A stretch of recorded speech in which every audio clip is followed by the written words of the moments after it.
right, folks, welcome back to another Titans card review. We got Rogue cards this time around, and we got some mechs this time around, including Rogue's upcoming legendary here, MIMIRON the Mastermind, a new 3-mana 2/5 mech, and he reads, after you play a mech, get a random one of MIMIRON's gadgets, which are kind of like super spare parts. We got MIMIRON's Switch, which chooses 2 minions. They swap stats. Notably, that can be used on enemy minions as well, which is kind of cool. MIMIRON's Rewinder, return a minion to its owner's hand, so a little bit of a shadow step. MIMIRON's Horn, give a minion Taunt and Divine Shield, make it annoying, basically. That seems good. MIMIRON's Coolant, the next card you play this turn costs 2 less. So that is a prep, but not just for spells, it's cards. MIMIRON's Cloak Field, give a friendly minion +3 attack against stealth until your next turn. That reminds me of the SI7 Scabs card a little bit. And MIMIRON's Blades, which will deal 3 damage. So all of these are pretty uniquely strong effects. I will say they were all not necessarily directionally the same. In other words, some are aggressive, some are defensive, some are utility, which can be a little bit challenging if you're looking for a reliable output on a card. So for instance, if you're playing mechs and you're trying to be aggressive and then, you get Taunt, Divine Shield. I mean, that's not bad necessarily, right? You increase your survivability, but maybe you're looking for damage and you're a little bit sad sometimes. Nonetheless, all very, very powerful, and stuff like MIMIRON's Coolant in particular can just really help you accelerate really fast, because that can help you play more mechs and then snowball even harder, basically. So with MIMIRON being a 2/5, I do think there are instances where you could play this down on 3 and then just hope it survives. Might be a little too risky and all in. So you might need to follow this up on future turns. You could also do things like play this on 3 and shadow step it so that it's really cheap sitting in hand, and then blow up on turn 4 playing a bunch of mechs. We've already seen the ability to get some 1-cost magnetic mechs that would support MIMIRON really well, and we're going to see an additional way to do that here in Rogue specifically. So we're going to have some really cheap mechs to start activating this. So a bunch of 1-mana cards flying around, both because of the mechs themselves and the various gadgets here as well. So I could see this being a card in the mid game that just starts to generate a bunch of upside, and hopefully you use that to snowball to victory. Now we're going to see some additional Rogue mech cards. I'll just go ahead and tease, I guess, some of them. They're not super fast cards, though. They're actually pretty expensive. If you look at the Rogue mechs, minus the ability to get these cheap 1/1 magnetic Sparkbot guys, most of the Rogue mechs are expensive. So I think Rogue, if we're going for Mech Rogue, which clearly this points to, is going to have to rely on neutral cards quite a bit. We have seen the Drone Deconstructor, which is just like perfect for MIMIRON, and there are a few other cheap mechs as well that could certainly fuel here the MIMIRON the Mastermind, which is going to be necessary. But it does make me a tad nervous that Rogue would be so reliant on neutral cards to really pay off well for their kind of central legendary here for that archetype. So that is at least something to keep in mind. But all in all, really strong card. Now, this is absolutely reliant on mechs being good. So if the mech package doesn't get there, MIMIRON's fate is certainly going to be tied to that. You can't run this in a deck that does not have that critical mass of mechs to make sure you're consistently paying and popping this off. So when I look at this, like, I'm really excited to play Mech Rogue. That sounds fun. I don't usually attach to Rogue too much other than thievery stuff. But this looks like a fun, cool way to do that. Making all this stuff looks awesome. That said, I don't know that this seems to have that same snowballiness that things like Putricide or even Hanar have had in the past for Rogue. I can see those being a little bit more disruptive and a little bit more consistent in what they're trying to achieve, even though they both end up with random results. They sometimes pack a little bit more punch, particularly in the world of concoctions, and they're all kind of a similar model of card as well that those don't necessarily, I mean, Hanar demands secrets, but particularly Putricide doesn't really demand any synergies, right? He just kind of fits in and slots into whatever. And this demands a really, really specific niche for your deck. And that does leave me nervous, basically. I think this card has a lot of cool upside, but his fate is so specifically tied to a package that might fail around him. Even if he independently seems like a good card and has great payoffs, is he enough to drive the mech package as an actual viable archetype? That's where I come up wanting a little bit. So to support MIMIRON here, we got From the Scrap Heap. This is a 2-mana spell that gets you 3 1/1 magnetic spark bots with random bonus effects. We saw those spark bots before in that I just showed him whatever he's called, the 1-drop Titan mech guy. So you know, they're basically keywords: taunt, lifesteal, rush, etc. The drone deconstructor has the same one. So these guys here: magnetic, rush, wind fury, lifesteal, reborn, poisonous, taunt, divine shield, stealth. And yeah, those are gonna be great, useful cards in a mech deck. But why does this cost 2 mana, I wonder? We've seen a few of these like generate a thing, you know, piranhas and the 4/1s in Hunter already, and Scrap Heap here is 2 mana. So you're talking about like a 5 mana setup to get this going, which, you know, on curve into MIMIRON, you got a 2 and a 3 there, but mechs are tempo decks. They want stuff on board early. They want to use magnetic to leverage a board that they've already built.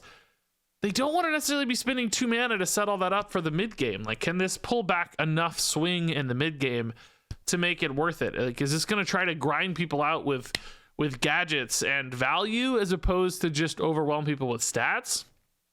Man, that doesn't feel right to me for mech decks. Magnetic as a keyword wants to be ahead on board. It doesn't want to be behind on board, even with the rush on these. I know that these have a lot of upside given that they're magnetic and these keywords are valuable compared to things like piranhas or the worms and hunters. So I kind of get it, you know, I understand why it's 2 mana, logically speaking, but at the same time, does it need to be cheaper to make this archetype make sense, right? Does it need to be cheaper to be viable? 2 mana on this just feels expensive to then again have to spend 3 mana in the future on the actual payoff of these cards. So I don't know, man. This looks a little slow for an aggressive mech deck. So next up, same story actually. Pit stop here. This allows you to discover a mech from your deck, and then you give it +2/+1. So you get to find a cool thing, and then you get to buff it a little at the cost of 2. And I know that we've seen a lot of these 2 mana discover a thing cards, right? That's definitely a model that has worked for cards in the past. But it's often doing things like discovering spells from your deck, and it's often played in decks that can afford to do that because they're finding some big removal or some key thing, you know, shadow visions in priests, for instance. You're happy to do that because you're finding something super, super useful. And yeah, there's MIMIRON. I get it. Like, okay, I can grab a MIMIRON and make him a 4/6 and increase his survivability maybe a little bit. But at the same time, again, in a mech deck, you don't want to be spending 2 mana to do that. You want to be playing mechs. You want to get stats on board. You want to get bodies to magnetize on board. And I think taking a bit of a pass to play a pit stop and sacrificing that much tempo just for choice and a tiny little stat buff that doesn't even increase survivability much, that seems like it's not going to feel good. I think a lot of the time you're not going to want to do that. So a lot of these cards are pointing towards this like mid-game or later mech package for Rogue, where you start doing cool things on turn 5, on turn 6, on turn 7, and that's where your like mech stuff happens. But I feel like that's going to be too late because at that point, everybody's going to have removal online. Everybody's going to have boards built ahead of you. Are you going to be able to recover sufficiently and pull the game back via stats on board? Typically, stats on board lose value as a game goes on. So I don't know. There's some questions here about how all this lines up in my brain. I'm just not seeing it come together very cleanly with these sort of 2-cost setup cards for a tempo deck. Like, should all these effects be attached to small minions? You know, should they have bodies that could get things rolling? I think that would make me feel more confident. Like, if this was a 1/2 that said discover a mech from your deck and it was a mech, okay, now we're talking, right? Instead of giving me this buff that I don't really see how is useful, attach this to a body and I'm cruising. It makes more sense to me, but as it stands, I don't know. So next up, we've got some actual mechs, but again, it's expensive. This is the Lab Constructor, a 4-mana 3/2 mech. At the end of your turn, summon a copy of this, and if you forge this, you can gain magnetic on it, which is kind of crazy if you think about it, right? So that means that the thing you magnetize will be copied as well. So you could copy a MIMIRON. We saw that gigantic 7-drop mech thing earlier as well. Like, you could copy one of those.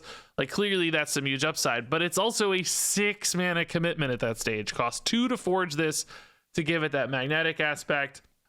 So that's a little iffy. I mean, this is cool and snowbally in its own right in some ways too. Like if you just play this for 4, you get 2 3/2s, which isn't super exciting for 4 by any means, but if the opponent doesn't deal with it, those then duplicate themselves again on your next turn if you don't trade them in, for instance. So and then you can magnetize them as a follow-up, so that's pretty cool. And then, you know, I should acknowledge we've seen the spider card for Mech that was revealed earlier, right? The stealth thing. Let me just pull it up so we can show it and talk about it. We saw this guy revealed earlier, right? And like you can see a couple lines of this giving things stealth, like giving this stealth and making it a 6/6, and then it's going to copy itself, you know, multiple times basically. Like that's really cool. But again, we're looking at a 7 mana play, and same thing with MIMIRON for this, right? Like that's 6 mana if you play these on the same turn with MIMIRON. So you're trying to stick MIMIRON for a turn, then play the spider. Okay, sure, if that works, it's cool. But how often does that work? How often does MIMIRON actually stick? I don't know. Really cool card. Like this seems like it could do some super fun stuff, but again, with that 4 mana overhead or even 6 mana overhead on this one, it just feels really late in the game for this kind of deck. I mean, 7 mana plays exist. They can be good, but are they good in a mech deck and are they good in a rogue deck? That's the question I've got. And then next up here, we've got the Coppertail Snoop. So this one's a little more in line with what I'm thinking here. This is a 3 mana 4/3 mech and beast with magnetic, and he reads, whenever this attacks, get a coin. So if you can get some early mechs down out of that like neutral mech package, you know, in an Oyotron that sticks with Divine Shield or whatever, this looks like a pretty good tempo play. Suddenly this is a lot of stats to push immediately, and getting a coin can also of course just help you fill in some of that mana you need for your mid to late game plays, all of these other cards. So I do actually like this one pretty well. This looks like the right shape of thing to me. I mean, 3 mana is still not a cheap card in the scheme of things, but certainly the option to stick something into turn 3 is there and possible. And then the Coppertail Snoop paying off with additional mana right away can be nice, because, you know, if you're magnetizing this, you're expecting to attack right away and get that coin immediately. So this looks good. This actually makes sense to me. This one looks like a great enabler for an early game mech push. It's just, again, will this actually be failed perhaps by the rest of the package that has a harder time getting there? That's what I'm left wondering once again. So next up here is Gear Shift, a new 1 mana spell. Shuffle the 2 leftmost cards in your hand into your deck and then draw 3 cards. So this is a definitely interesting little spin here on a card draw card, which is really more of kind of a cycle card, because you're not really getting any additional resources in hand when you play this, right? You're losing the Gear Shift and you're shuffling 2 cards into your deck. That's -3 cards gone from hand, and then you're drawing 3 new cards to replace those. So from a resource standpoint, you haven't really done much. You've basically just changed the shape of your hand, perhaps getting new looks on new cards and new options for plays, which I mean can definitely be interesting, right? If you don't have anything good to do right now, you slam the Gear Shift, you get 3 new things to do that are potentially much better in any given situation, or it's just more chances to help you find some specific combo piece or build around card that you're trying to get down super early in the game. This is a terrible, super old example, but you know, imagine you're trying to find your Kel'Asath and you don't have it in hand right now. Well, you can play Gear Shift on 1, get a look at 3 different cards, maybe hit your Kel'Asath for turn 2, that sort of thing is a possibility here for Gear Shift. But it does make me nervous that the total resource advantage here doesn't really go up with Gear Shift. You're not actually getting extra things in hand, really just getting different things in hand, which I mean, that's kind of iffy. I want a lot of cards. Rogue wants a lot of cards. They're burning through a ton of cards. I don't know that this really refills. Now, notably, the way this is written, if you do have an empty hand, you are probably going to just draw 3 new cards, because there are different text lines here. So, you know, it'll attempt to shuffle the 2 leftmost cards into your deck. But if there aren't any, then it will just draw you 3 new cards. So that's kind of cool. But Rogue is not the kind of class that typically plays from an empty hand all that often. They usually actually have a lot of stuff to do. So that would be a very different look for Rogue if it were being used for empty hand reload sort of things. There's also the interesting angle here too with the fact that the cards in the leftmost side of your hand can kind of be one of 2 different things, right? Sometimes like cards that are not proving very useful in a given matchup kind of filter their way down to the left-hand side over the course of a game. You maybe get to turn 6 or 7, and those are like cards that have never gotten played this entire time, right? Or they're just not lining up very well. So in some ways, you could shuffle those useless cards away into new things that are useful. Alternatively, sometimes cards that you're saving for a big win condition or damage or some combo piece also get filtered down to the left-hand side of your hand. Because you're saving them. Like, no, I need these. And then gear shift is kind of awkward for decks that might care about that, because you don't obviously want to shuffle away the things that you care about. So this is just a kind of a surprisingly complex little card here in how it's going to unfold. But ultimately, I worry about it because I just don't think it gives you enough stuff. Different stuff is cool. Sometimes that's useful, but you just need more stuff very often. And I think Rogue's going to want to run cards that give them more stuff to do, not just different options. Because if you have more cards, you also get different options, but you also just have more cards. But you know, cheap 1-mana spells are always useful for Rogue, activating combos and things. So I wouldn't ever totally write this card off or anything. Just I think it has some real challenges here that might leave it at the wayside for a lot of decks. So I want to add an addendum here.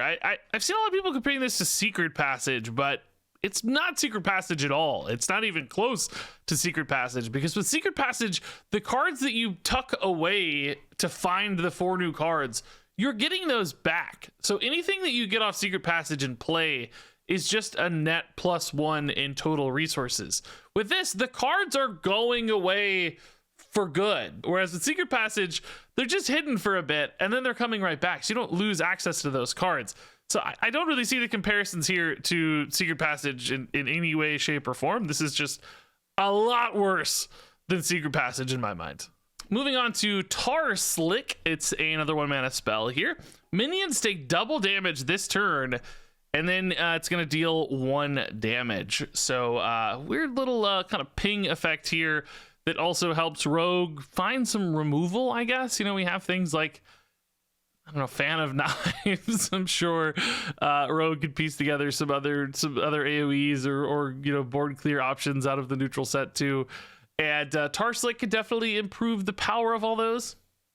Making sure you can actually clear a board with Rogue is a little bit different. I think the fact that that would then require 2 cards to function instead of just 1 for a board clear still feels pretty bad. You don't love the fact that you're kind of stapling an extra card on there just to do the thing you're trying to do. There's also the possibility of just like trading up. If you have a bunch of small minions on board and you just need to take a turn where you're extracting a little extra out of those trades, Tar Slick could allow you to do that as well.